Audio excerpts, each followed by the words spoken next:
সুপ্রিয় শিক্ষার্থী বন্ধুরা, আসসালামু আলাইকুম। ঢাকা বিশ্ববিদ্যালয়ে সর্বশেষ নতুন বিজ্ঞপ্তি প্রকাশ করা হয়েছে অতি গুরুত্বপূর্ণ সকল শিক্ষার্থীদের জন্য। যারা এখনো সাবজেক্ট পাওনি, ঢাকা বিশ্ববিদ্যালয়ে যে কোনো একটি সাবজেক্ট পাওনি, অথবা যারা একটি সাবজেক্ট পেয়েছো, সকল শিক্ষার্থীদের জন্য গুরুত্বপূর্ণ নোটিশ প্রকাশ করা হয়েছে 6টি, অর্থাৎ 6টি দিক নির্দেশনা প্রকাশ করা হয়েছে। তো ভিডিওটি সম্পূর্ণ দেখবে, অবশ্যই বুঝতে পারবে যে বিজ্ঞপ্তিতে কি কি বলা হয়েছে।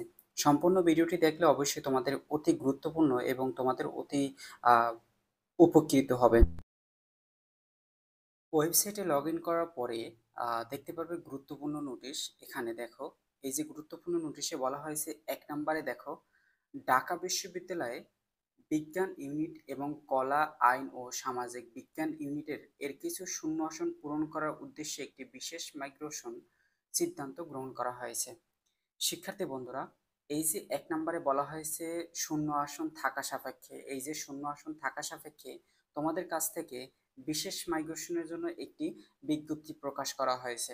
যারা এমন্ত অবস্থায় যে কোনো একটি সাবজেক্ট পেয়েছো, সাবজেক্ট চয়েসের ক্ষেত্রে যে কোনো একটি সাবজেক্ট পেয়েছো, কিন্তু ভালো একটি সাবজেক্ট পাওনি, নিচের ক্ষেত্রে যে সাবজেক্ট চয়েস দিয়েছো, নিচ থেকে তুমি একটি যে কোনো একটা সাবজেক্ট পেয়েছো, সেক্ষেত্রে তোমাকে উপরের লেভেলে তুমি যে একটি সাবজেক্ট দিয়েছিলে সেকেন্ড চয়েস বা থার্ড চয়েস থেকে তুমি যে সাবজেক্ট পাওনি, সেক্ষেত্রে বা ফার্স্ট চয়েস থেকে তুমি যে সাবজেক্ট দিয়েছিলে সেটি তুমি পাওনি, সেক্ষেত্রে তোমাকে ওই সাবজেক্টটি পেতে হলে তোমাকে কিন্তু বিশেষ মাইগ্রেশনে আবেদন করতে হবে। আবেদন হচ্ছে যে তোমাদের সময়সীমা বলবো। সেক্ষেত্রে তোমাদের প্রথমত বলা হয়েছে এখানে যারা শূন্য আসন রয়েছে, প্রথমত বলি যে যা সাবজেক্টগুলো রয়েছে মেনলি সম্ভবত টপ সাবজেক্টগুলোর শূন্য আসন রয়েছে, সেক্ষেত্রে তোমাদের বিশেষ মাইগ্রেশনের অ্যাপ্লাই করার পরে ওই টপ সাবজেক্টে তোমাদের আসন গ্রহণ করতে হবে। তো তোমাদের এই আসন গ্রহণ করার সাবজেক্টে তোমার রয়েছিলে, যে সাবজেক্টে বর্তমানে যে সাবজেক্টে তোমার রয়েছিল ওই সাবজেক্ট শূন্য হয়ে যাবে। ওই সাবজেক্ট শূন্য হওয়ার বিবেচনায় পরবর্তীতে মেধাক্রম থেকে কিন্তু আবার ডাকা হবে, অর্থাৎ সাক্ষাৎকারের জন্য কিন্তু আবার ডাকা হবে, এটি কিন্তু এখানে বলা হয়েছে। তো 2 নম্বরে কি বলা হয়েছে? 2 নম্বরে মূলত বলা হয়েছে যে সকল শিক্ষার্থী অটো মাইগ্রেশন চালু রয়েছে তারা বিশেষ মাইগ্রেশন ও বিবেচিত হওয়ার জন্য অনলাইনে আবেদন করতে পারবে। আগামী 4/8/2025 তারিখ হতে 9/8/2025 পর্যন্ত অনলাইনে 50 টাকা ফি জমা দিয়ে বিশেষ মাইগ্রেশনের আবেদন করতে পারবে। শিক্ষার্থী বন্ধুরা, যারা বিশেষ মাইগ্রেশন নিতে চাও, অর্থাৎ তুমি সাবজেক্ট পরিবর্তন করতে চাও, তুমি যে সাবজেক্ট পেয়েছো ওই সাবজেক্টে তুমি অনার্স কমপ্লিট করতে চাও না, তুমি অন্য একটি সাবজেক্ট নিতে চাও, ওই ডিপার্টমেন্ট থেকেই অন্য একটি সাবজেক্ট নিতে চাও, সেক্ষেত্রে তোমাকে এই বিশেষ মাইগ্রেশনে আবেদন করতে হবে 4 থেকে 9 তারিখের মধ্যে। অনলাইনে 50 টাকা ফি দিতে হবে। এবং যদি কোনো শিক্ষার্থী অনলাইনে বিশেষ মাইগ্রেশনে আবেদন না করে, সে তার বর্তমান বিষয়টিতে পড়তে আগ্রহী বলে গণ্য করা হবে, বিশেষ মাইগ্রেশনে তাকে বিবেচনা করা হবে না। শিক্ষার্থী বন্ধুরা, যারা এই যে বিশেষ মাইগ্রেশনে আবেদন করবে না এই 4 তারিখ থেকে 9 তারিখের মধ্যে, বর্তমানে যার যে সাবজেক্ট রয়েছে, বিশেষ মাইগ্রেশনে আবেদন না করলে তোমার যে সাবজেক্ট রয়েছে, বর্তমানে ধরো তুমি বাংলা সাবজেক্টে রয়েছে, ওই বাংলা সাবজেক্টে তোমাকে কিন্তু অনার্স কমপ্লিট করতে হবে, পরবর্তীতে তোমাকে কিন্তু বিশেষ মাইগ্রেশনে বিবেচনা করা হবে না, এটি কিন্তু এখানে বলা হয়েছে। 3 নম্বরে কি বলা হয়েছে? 3 নম্বরে বলা হয়েছে মাইগ্রেশনের ফলে একজন শিক্ষার্থী নতুন কোনো বিষয় বরাদ্দ পেলে তার পূর্ববর্তী বিষয়ে বরাদ্দ ও ভর্তি স্বয়ংক্রিয়ভাবে বাতিল বলে গণ্য করা হবে এবং তার বাতিলকৃত আসনে অন্য কোনো শিক্ষার্থীকে বরাদ্দ দেওয়া হবে।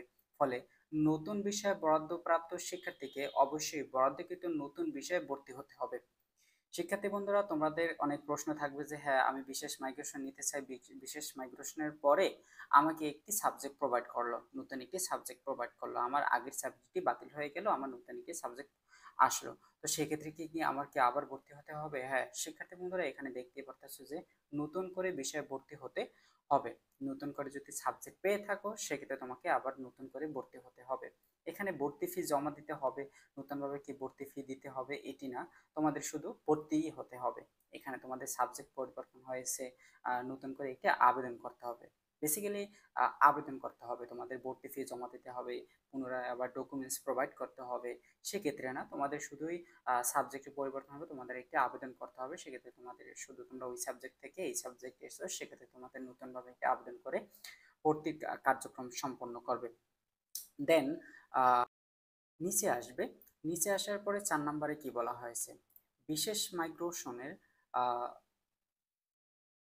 বিশেষ মাইগ্রেশনের মাধ্যমে শূন্য আসনগুলোতে বিষয় বরাদ্দের পর অবশিষ্ট শূন্য আসনে মেধাক্রম অনুযায়ী নতুন শিক্ষার্থীদের বিষয় বরাদ্দ দেওয়া হবে।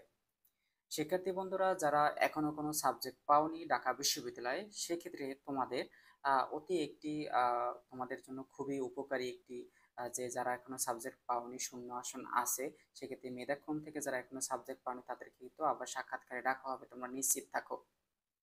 সেই সাক্ষাৎকারে কারা সাবজেক্ট পাবে সেটি তো বলতে পারতেছি না, বাট ডাকা হবে তোমাদের সাক্ষাৎকারে, এটি তোমরা নিশ্চিত থাকো। তো অনেকেই বলবে যে ক্লাস তো শুরু হয়ে গেছে, তো ক্লাস শুরু হয়ে গেছে সেক্ষেত্রে তোমাদের এখানে বলবো যে ক্লাস শুরু হওয়ার না থাকা এখানে তো তোমাদের তাহলে তার নোটিশ দিত না, এখানে তো তাহলে তোমাদের আর নোটিশ দিত না। তো এখানে তোমাদের ভর্তি কার্যক্রম করবে বলেই তোমাদের কিন্তু এখানে ডাকা হয়েছে। 5 নম্বরে কি বলা হয়েছে, 5 নম্বরে বলা হয়েছে কোনো শিক্ষার্থী তার বিষয় পছন্দক্রমের প্রথম বিষয়টি বরাদ্দ পেয়ে থাকলে সেই বিষয়ে মাইগ্রেশনের জন্য বিবেচনা করা হবে। শিক্ষার্থীরা কোনো শিক্ষার্থী তার বিষয় পছন্দ প্রথম বিষয়টি বরাদ্দ পেলে তাকে কিন্তু বিশেষ মাইগ্রেশন দেওয়া হবে না। প্রথম সাবজেক্ট পেয়েছো, তুমি সাবজেক্ট চয়েস দিয়েছো, সেক্ষেত্রে তুমি প্রথম সাবজেক্টই পেয়েছো, সেক্ষেত্রে তোমাকে কিন্তু বিশেষ মাইগ্রেশনে বিবেচনা করা হবে না, কারণ প্রথম সাবজেক্ট থেকে কেউ মাইগ্রেশনে তার সাবজেক্ট পরিবর্তন হয় না। প্রথম সাবজেক্ট থেকে নিচের থেকে কখনো আসে না, প্রথম সাবজেক্ট নিয়ে তাকে ভর্তি কার্যক্রম সম্পন্ন করতে হয়। আর বিভিন্ন কোটায় যারা রয়েছে তাদের ক্ষেত্রে বিশেষ মাইগ্রেশন বিবেচনা নয়, তারা কোনো বিশেষ বিশেষ মাইগ্রেশনে তারা আবেদন করতে প্রযোজ্য নয়, তাদের ক্ষেত্রে কোনো প্রযোজ্য নয়, তারা বিশেষ মাইগ্রেশনে আবেদন করতে পারবে না, এটি কিন্তু এখানে বলা হয়েছে। এই ছিল ঢাকা বিশ্ববিদ্যালয়ের সর্বশেষ আপডেট। পরবর্তী আপডেট পেতে চ্যানেলটির সাথেই থাকবে।